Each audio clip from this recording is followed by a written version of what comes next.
بیا بعضې زمونږ ملک پاکستان کې او اوس زمونږ د کالام په سرزمین باندې هم ډیر داسې مولیان را پیدا شوي دي چې هغې دغه علم دا د دنیا د حصول دپاره استعمالوي، خپل سیاسي دغه قیادت او خپل دغه سیاسي دغه پارټي مضبوط کولو دپاره هغې د اسلام او د دین او د رسول الله صلی الله علیه وسلم باندې نازل شوی د قرآن مذاق وړاوهي او د قرآن او دغه دین نه هغې یو مسخره او یو ټوخه جوړه کړې ده چې کم طرف ته یې خوښه وي بس دغه دین هغه طرف ته ورتاو کی. یاد ولرئ چې غیبانه جنازه دا چرته هم هیڅ چانه نه ده ثابته، حتی چې د رسول الله صلی الله علیه وسلم هم چرته غیبانه جنازه نه ده کړې. په دنیا کې یو کس به هم داسې نشي ښودلی چې هلته د غیبانه جنازه دغه ثبوت ملاویږي. که د نجاشي بادشاه دغه جنازه د خلک په خپل دلیل کې پیش کوي هغه غیبانه نه و، بلکې هغه جنازه رسول الله صلی الله علیه وسلم ته الله رب العالمین د خپل قدرت په تور باندې ښکاره کړی، رسول الله هغه لیدل. رسول الله صلی الله علیه وسلم دغه جنازه که چرته کړې هم وي غیبانه که هم وي بیا هم دا د رسول الله صلی الله علیه وسلم خصوصیت او د رسول الله صلی الله علیه وسلم معجزه وه.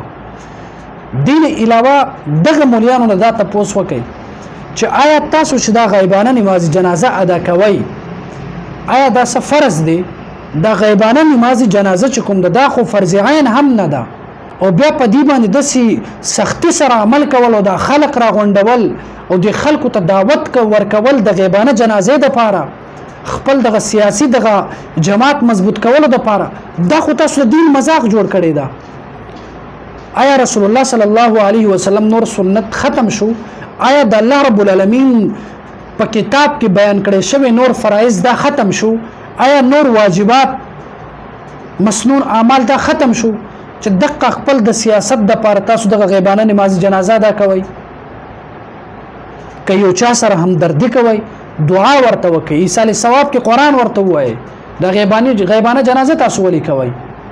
د دې صرف یو مقصد دی چې دغه شومنټ دغه دنیا کې د خلکو ته ځان ورښکاره کول او خپل دغه پارټي د خلکو مخامخ د سره راوستل، صرف دغه مقصد دی. کني چرته تهجد 2 رکعات ورته وکا، پټ چرته کور کې کینه ورته تلاوت وکا، نه هغه ته ولې نه کوي؟ ځکه نه کوي چې خلکو ته نه ښکاري. دا غیبانه جنازه ولې کوي؟ دا ځکه کوي چې د خلکو ته هم ښکاره شي. لکه د رسول الله صلی الله علیه وسلم نه علاوه لوی هستی په مخ د ځمکه باندې څوک تیر شوی ده؟ 1,24,000 انبیاء کرام تیر شوی دي. د یو پیغمبر جنازه هم غیبانه طور باندې نه ادا شوی. رسول الله صلی الله علیه وسلم سره خلکو څومره مینه محبت ساتل، چرته یو صحابي یو تابعی چا به هم د رسول الله صلی الله علیه وسلم جنازه غیبانه نه ده کړې. د ابوبکر رضی الله عنه، د عمر، د عثمان، د علي، د معاویه، د خالد رضوان الله تعالی علیهم اجمعین د ټول صحابه کرامو چرته غیبانه نماز جنازه نه ده شوی، ولی هغې سره خلکو مینه محبت نو. څومره صحابه کرام په جهاد په میدانونو کې شهیدان شوي دي، د یو صحابي غیبانه جنازه نه ده شوی. تاسو د صحابانو ښه په دین باندې پوهیږئ، تاسو د امام اعظم ابو حنیفه رحمه الله نه ښه په دین باندې پوهیږئ، تاسو د رسول الله صلی الله علیه وسلم نه ښه په دین باندې پوهیږئ. د رسول الله په دور کې څومره خلک وو چې هغه لرې شهیدان شوي وو، چېرته رسول الله صلی الله علیه وسلم یو صحابي غیبانه جنازه کړې ده؟ د صحابه په تاریخ کې چېرته یو صحابي د بل صحابي غیبانه جنازه کړې ده؟ نه، دا په دین کې نشته. نو دغه خلک د دین اسلام خلاف کار کوي، د دین او د مذهب په نوم باندې خپل دغه سیاسي قوت مضبوط کول غواړي، او دغه شان خلکو په باره کې رسول الله صلی الله علیه وسلم فرمایي چې دغه شان مولیان دا به ان شاء الله د جهنم خشاک جوړیږي.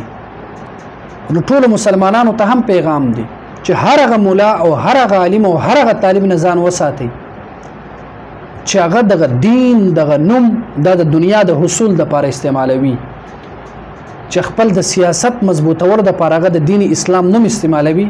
دغه کس نه تاسو ځان وساتئ چې نن سبا دغه خلک دغه خپل پارټي مضبوطولو لپاره غیبانه نماز جنازه شروع کړې ده. الله دې داسې فتنو نه مونږ وساتي.